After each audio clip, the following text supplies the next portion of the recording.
Hi hello నమస్తే welcome to 24/7 news TV. నేను మీ శాన్వి. ఈరోజు మనతో పాటు బీజేపీ పార్టీ లీడర్ చల్లా వేణుగోపాల్ యాదవ్ గారు ఉన్నారు. ఆయనతో మాట్లాడదాం. హాయ్ సార్, నమస్తే.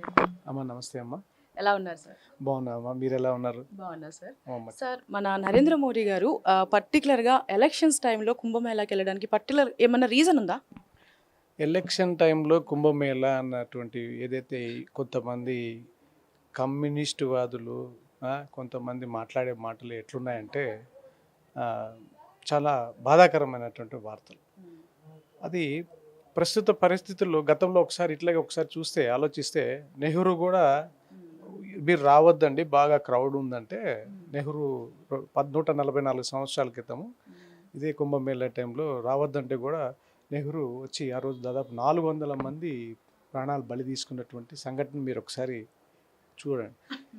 నేనేమంటున్నా అంటే ఒక కుంభమేళా అనేది 144 సంవత్సరాలకు వచ్చినటువంటి కుంభమేళా ప్రయాగ్రాజ్లో ఈరోజు ఉత్తరప్రదేశ్లో ఒక సనాతన ధర్మానికి ప్రఖ్యాతిగా విశిష్టంగా నాగసాధువులు కానివ్వండి, అఘోరాలు కానివ్వండి, ఒక ప్రతి ఒక్కరు ఈరోజు పాల్గొని దాదాపు 40 కోట్ల మంది ఈరోజు అమృత స్థానాన్ని ఈరోజు అక్కడ ఆచరించినటువంటి రికార్డ్ ఈరోజు జరుగుతుంది.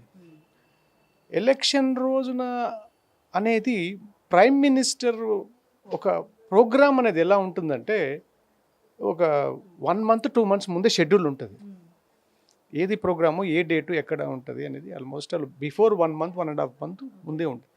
సో ఆ విధంగా అక్కడ కుదిరి ఉండొచ్చే కానీ ప్రత్యేకంగా ఎన్నికల రోజే జరిగిందని. ఇంతకుముందు కూడా ఎన్నికల టైంలో మన మోదీ గారు తమిళనాడులో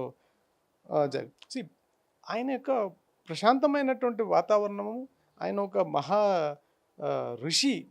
ఈరోజు ఆయన యొక్క ఆలోచనలు, ఆయన ప్రశాంతతకి ఒక పాజిటివ్ ఎనర్జీ గురించి ఆయన చేసేటువంటి ప్రయత్నాల్లో భాగంగా ఈ కుంభమేళాకి పోవడం కానీ, మన యొక్క సాంప్రదాయాలని ఈరోజు, మన ధర్మాన్ని ఈరోజు భారతదేశం హిందూ దేశం అనేటువంటి మన యొక్క దేశం యొక్క ప్రఖ్యాతిగాంచినటువంటి మన ధర్మాన్ని ఈరోజు ప్రపంచం మొత్తము మోదీ ఒక ఐకాన్ అయిపోయినాడు.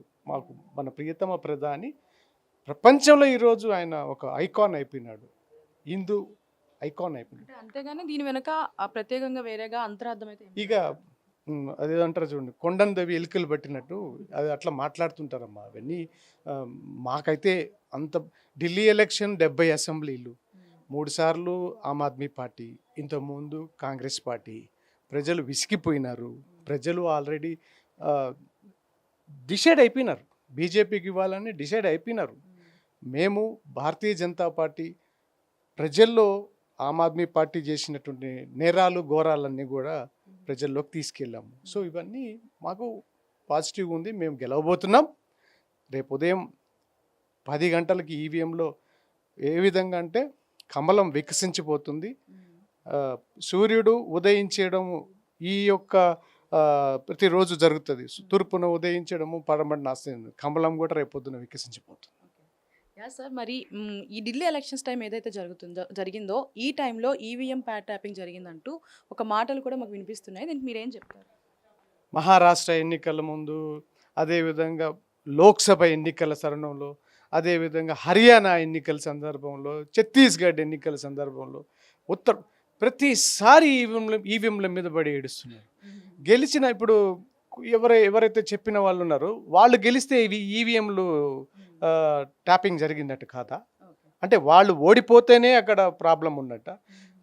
ఇటీవల మహారాష్ట్రలో ఇట్లా జరిగిందని పలు పార్టీలు కొంతమంది రాజకీయంగా వార్తలకి ఎక్కడానికి మాట్లాడిన మాటలకి మహారాష్ట్ర ఎలక్షన్ కమిషను ఛాలెంజ్గా లక్కీ డిప్ ద్వారా కొన్ని బూతుల్ని ఎన్నుకొని ఆ బూతులలో ఆ రోజు కూర్చునే ఏజెంట్లను పిలిచి లెక్కింపు ప్రక్రియను చూపించి కళాఖండిగా ఎన్ని ఓట్లు పోలైనాయి, ఎన్ని ఓట్లు ప్రజెంట్ అయినాయి, అన్ని పోలైనటువంటి ఎన్నికలు సరి సమానంగా జరిగింది చూపించినటువంటి వార్త మీకు మీడియాలో వచ్చింది ఇటీవల మహారాష్ట్ర ఎన్నికల తర్వాత. సో ఇవన్నీ ఏమన్నా మాట్లాడేదానికి ఎన్నైనా మాట్లాడచ్చు.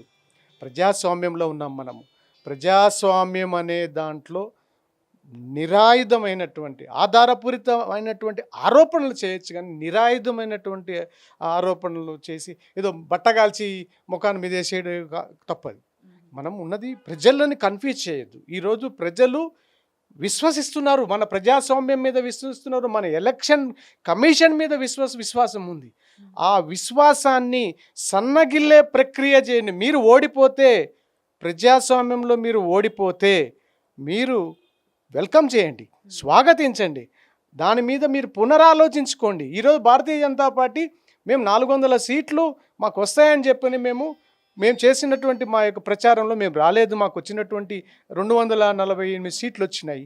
దాదాపు మేము ఈరోజు ఎన్డీఏలో సంవత్సరం దాదాపు ఇంకొక 4-5 నెలల తర్వాత 1 ఇయర్ కూడా అయిపోతుంది, 1 ఇయర్కి వస్తుంది. సో నేనేమంటున్నానంటే, ఏ విధంగా మనకు ప్రజలు ఇస్తారో ఆ విధంగా మనం దాన్ని యాక్సెప్ట్ చేసిన రోజే రేపు ప్రజలు మనల్ని విసరిస్తారు. ఏ లీడర్ అయినా, ఏ పార్టీ అయినా ప్రజలతో మమేకం కావాలి, ప్రజల మీద విశ్వాసాన్ని పెంచుకోవాలి, ప్రజల మీద నమ్మకంతోనే పరిపాలన సాగించిన రోజే మనకు వస్తుంది. అంతేగాని ప్రజా అభీష్టానికి వ్యతిరేకంగా మాట్లాడి, ప్రజలను నిందించి ప్రజల్లో కన్ఫ్యూజ్ చేసేటువంటి స్ట్రాటజీస్ వచ్చున్నాయి ఇప్పుడు. ఆ స్ట్రాటజీల్లో భాగంగా నేనైతే నమ్మను. వాటికి సంబంధించి ఏదైనా ఆధారపూరితమైనటువంటి మీకు ఆధారాలు ఉంటే ఎలక్షన్ కమిషన్ ముందు పెట్టి మీరు నివృత్తి చేసుకోవచ్చు అనేది నా యొక్క నేను లీడర్గా మాట్లాడడం లేదు. నేను ఒక ప్రజలతో తరపున నిత్యం తిరిగే ఒక నాయకుడిగా కూడా మాట్లాడుతున్నా, ఒక సామాన్యుడిగా నేను ఈ విషయాన్ని చెప్తున్నాను. మహారాష్ట్ర ఎన్నికల తర్వాత సో ఇవన్నీ ఏమన్నా మాట్లాడేదానికి ఎన్నైనా మాట్లాడచ్చు. ప్రజాస్వామ్యంలో ఉన్నాం మనము. ప్రజాస్వామ్యం అనే దాంట్లో నిరాయుధమైనటువంటి ఆధారపూరితమైనటువంటి ఆరోపణలు చేయొచ్చు, కానీ నిరాయుధమైనటువంటి ఆరోపణలు చేసి ఏదో బట్టగాల్చి ముఖాన్ని మీద వేసేయడం తప్పది. మనం ఉన్నది ప్రజలని కన్ఫ్యూజ్ చేయొద్దు. ఈరోజు ప్రజలు విశ్వసిస్తున్నారు, మన ప్రజాస్వామ్యం మీద విశ్వసిస్తున్నారు, మన ఎలక్షన్ కమిషన్ మీద విశ్వాసం ఉంది. ఆ విశ్వాసాన్ని సన్నగిల్లే ప్రక్రియ చేయండి. మీరు ఓడిపోతే, ప్రజాస్వామ్యంలో మీరు ఓడిపోతే మీరు వెల్కమ్ చేయండి, స్వాగతించండి.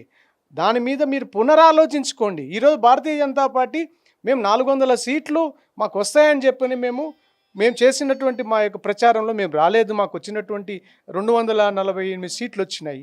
దాదాపు మేము ఈరోజు ఎన్డీఏలో సంవత్సరం దాదాపు ఇంకొక 4-5 నెలల తర్వాత 1 ఇయర్ కూడా అయిపోతుంది, 1 ఇయర్కి వస్తుంది.